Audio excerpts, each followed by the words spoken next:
is on his way to Margaret's house party. He is phoning her for directions. First, you will have some time to look at questions 1 to 5.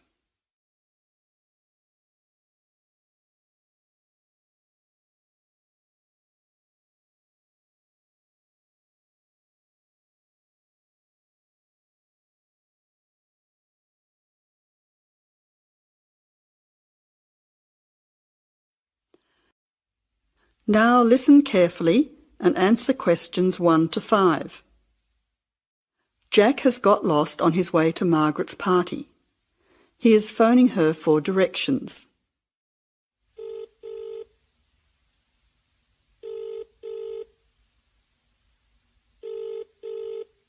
Hello, is that Margaret? Yes, who's speaking? Margaret, it's Jack. I think I'm lost. I can't see a signpost and... Jack, so where are you now? Well, I'm a bit confused about the directions, but I'm at a T-junction. What can you see around you? I can see a pub on the corner. Can you see the name of the pub? Wait a minute, let me see. It's hard to see in the dark. Yes, I can read it now. It's called the Lion's Head. Oh, the Lion's Head. Okay, well then you're not too far away. Go straight ahead through the traffic lights to the next T-junction. Sorry, I didn't hear you. What did you say? I said just go through to the next T-junction. Okay. Now what? Well, there's a park in front of you and a large 2-storey building on the corner. Yes, I can see them. Okay, so now turn left. Hang on, you're coming up the street, so you'll have to turn right. Okay, got it. What's the name of your street? It's Wesley Street, Wesley, number 70. We're the 5th house on the left. You should see a red letterbox and some bushes in front of the house. Okay, 5th house, number 70. I should be there soon. Am I late for the party? It sounds like things are happening there. No, it's only just started. That's good. I should be there in the next 10 minutes. See you soon. Jack hangs up and walks on. 7 minutes later, he calls Margaret again, as he still can't find the house. You now have some time to look at questions 6 to 10.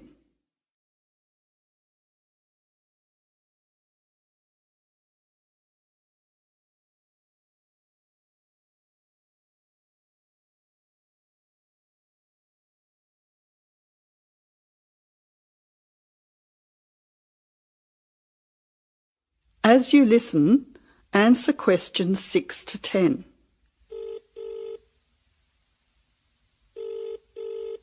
Who's speaking? Hi, Margaret. It's Jack again. Sorry to bother you. Listen, would you mind doing me a favour? Of course, what? Could you tell Mike I have got his camera? I've tried to send him a text message, but it's not going through. Oh, he's not here yet. Oh dear, he said he'd be there early. He might be lost too. Okay, I'll call him. What's his number? 0482 563379. Oh, so that's 0485. No, 0482 563379. Okay, I'll call him right away. But where are you now? Well, I'm in your street, but I still can't find your house. I can't see the numbers very clearly, or a red letterbox. It's pretty dark. I thought you said it was easy to find. Oh, okay, wait there.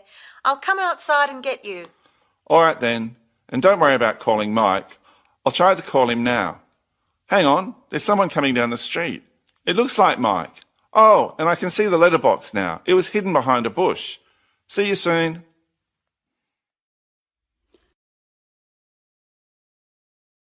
That is the end of part 1. You now have half a minute to check your answers.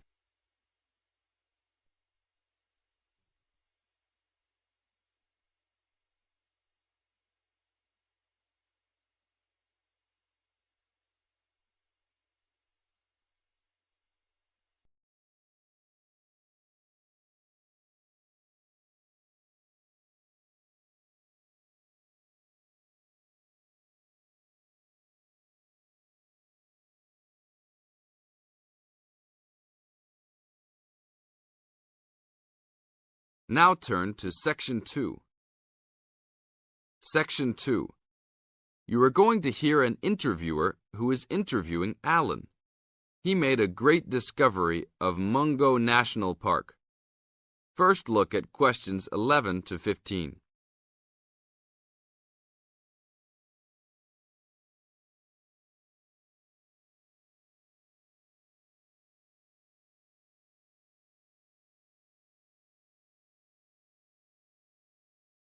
As you listen to the first part of the interview, answer questions 11 to 15. An event occurred in 1996 over a period of 3 days that attracted considerable attention at the time and led to a new find in Mungo National Park, which is the focal point of the Willandra Lakes World Heritage Area in New South Wales, Australia. I talked to Alan Moore, the organizer of this trip, about his experience. Alan, what was the purpose of your trip? Well, as you know, I love the outback and lead tours of people wanting to go into more remote parts of the country. However, I thought it was time for me too to have a holiday. So I packed up my family and we went to Mungo National Park. Why did you choose this location? It holds a record of Aboriginal life stretching back over 40,000 years. And of course, I wanted my young kids to be amazed by the main feature of the park, the remarkable Walls of China, as they're called, where wind and water erosion have exposed this long history. I see. What was the weather like? It was unusual for that time of year. The rain was just one continual downpour after another. We were always soaked to the skin. So we decided to cut our holiday short and only stayed 3 days in the end. However, it was eventful. The obvious problem was to get back to the nearest town, a small place called Burunga. But the dirt roads out there are always impassable after rain, so we settled down for a long, wet wait in the park. We didn't really mind because the scenery was so interesting. However, the kids wandered away without our noticing, and eventually we realized they must be lost. So we used our two-way radio to contact the park rangers and the police, and a helicopter was sent. Luckily, the kids were found within a few hours, but they'd made an important discovery. Now look at questions 16 to 20.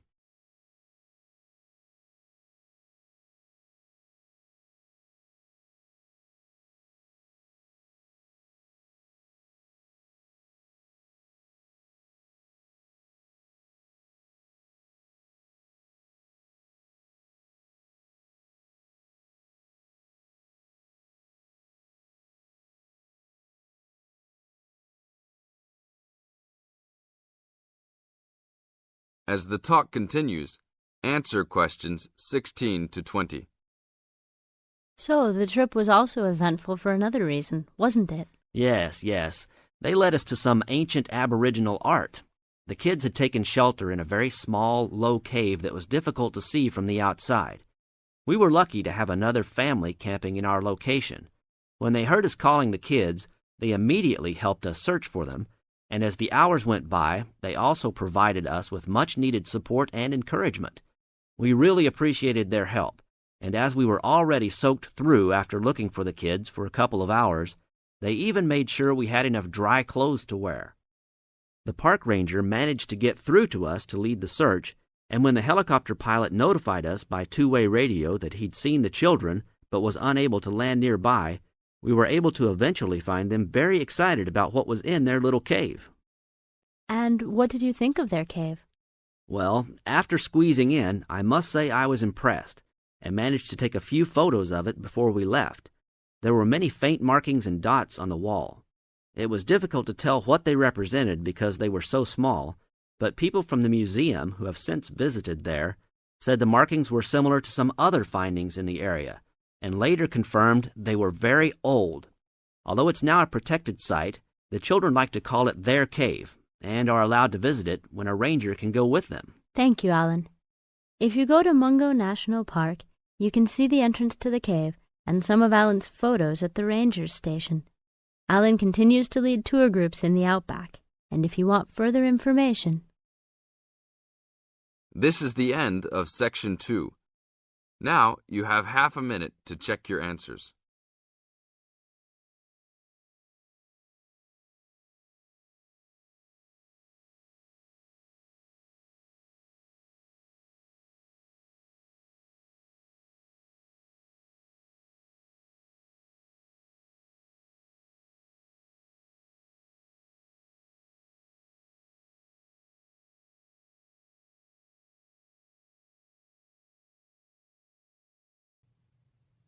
Part 3. You will hear a lecture about the history of the tomato. First, you have some time to look at questions 21 to 25.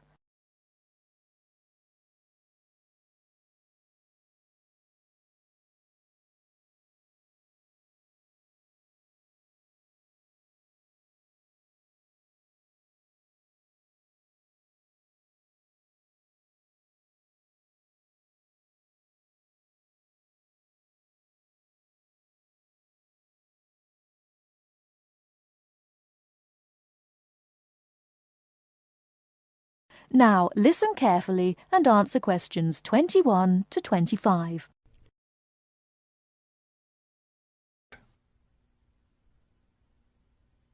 The tomato is a popular vegetable, which figures in the cuisine of many countries around the world. It is particularly prominent in Italian cooking, but it was unknown in Europe until Spanish explorers brought it back from the Americas. The tomato originated in the highlands of Peru.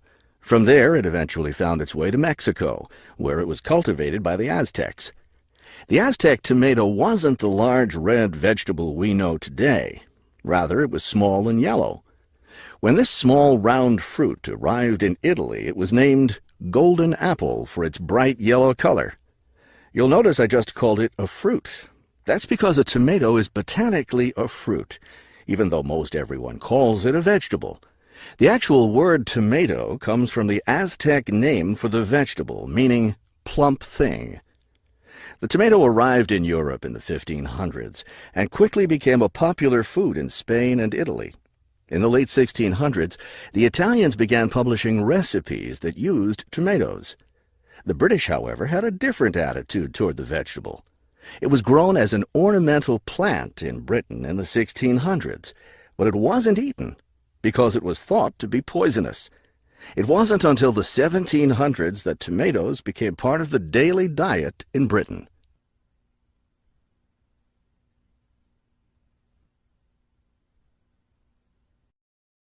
Before you hear the rest of the talk, you have some time to look at questions 26 to 30.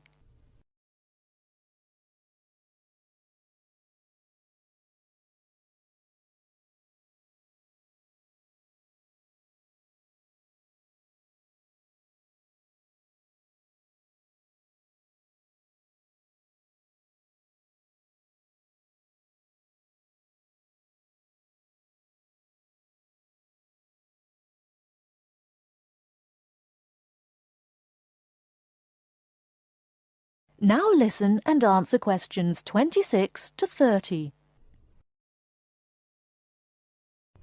In the United States, tomatoes were also used as ornamental plants rather than as food for a long time. This attitude began to change in the 1800s. In 1806, a gardener's calendar mentioned that tomatoes could be used to improve the flavor of soups and other foods. Thomas Jefferson did much to enhance the tomato's reputation as a food. He first served tomatoes to visitors at his home in Virginia in 1809. Then in 1820, a man named Robert Gibbon Johnson decided it was time to discard once and for all the idea that tomatoes were poisonous. To prove his point, he ate 1 kilo of ripe red tomatoes in public. 2,000 people gathered to watch this feat, which took place on the steps of the courthouse in Salem, Massachusetts. Amazingly enough, Johnson survived this stunt. The popularity of the tomato as a food began growing rapidly. Soon people all around the country were eating tomatoes. By the 1830s, American newspapers and magazines were publishing thousands of tomato recipes. However, all those recipes involved using tomatoes in some cooked form. Tomato salads and sandwiches were still unknown. It wasn't until a century later, in the 1930s, that it became popular for people to eat raw tomatoes. That is the end of Part 3. You now have half a minute to check your answers.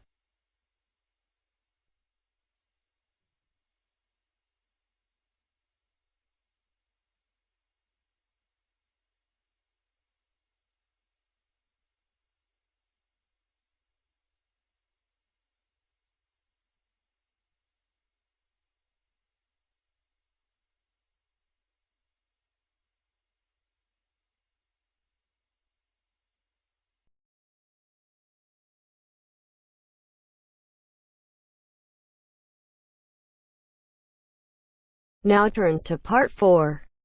Part 4. You are going to hear a talk about universities and colleges in Britain. As you listen to the talk, complete the notes below. First, you have some time to look at questions 31 to 40.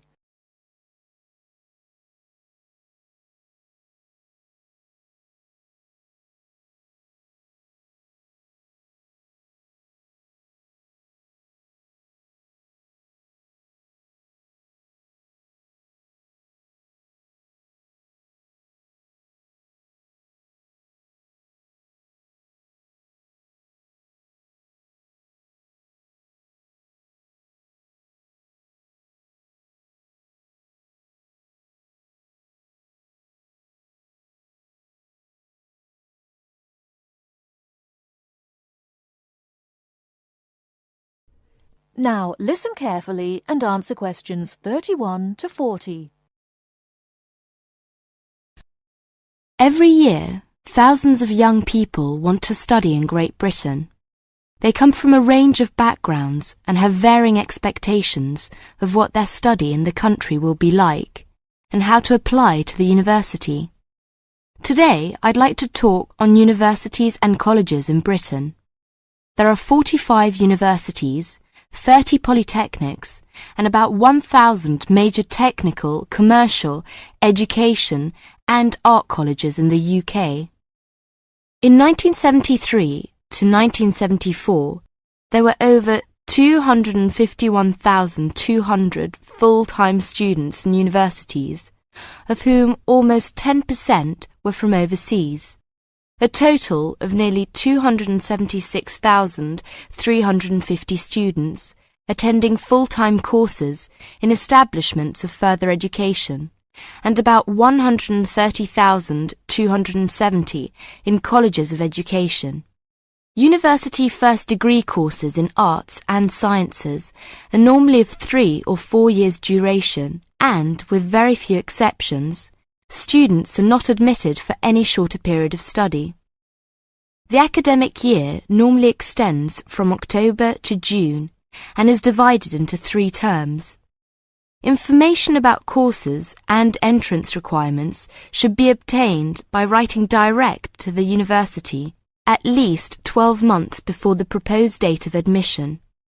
All applications for admission are dealt with by the University's Central Council on Admissions, the UCA, to which all candidates seeking admission to a full-time internal first degree course or a first diploma course of more than 1 year's duration must apply. Full details of the admission procedure are to be found in the UCA Handbook, How to Apply for Admission to a University. A copy of this handbook and the standard application form should be obtained from the UCA at P.O. Box 28, Cheltenham and Gloucestershire, GL501HY. The application form must be returned to the UCA by a stated closing date, usually in December, October for Oxford and Cambridge. The UCA will continue to send application forms to universities for consideration at their discretion for a limited period after the 15th of December. But candidates are strongly advised to ensure that their application forms reach the UCA by the stated closing date to help their chances of selection. Candidates who fail to obtain a place in the initial selection period are automatically put into the clearinghouse scheme in June-July, when these candidates' application forms are again sent to those universities which still have vacancies. Students from the following countries should send their application forms to the UCA via the Overseas Student Office of their own country in London: Bahamas, Brunei, Cyprus, Ghana, Guyana, India, Luxembourg, Singapore, Tanzania, Thailand and Uganda.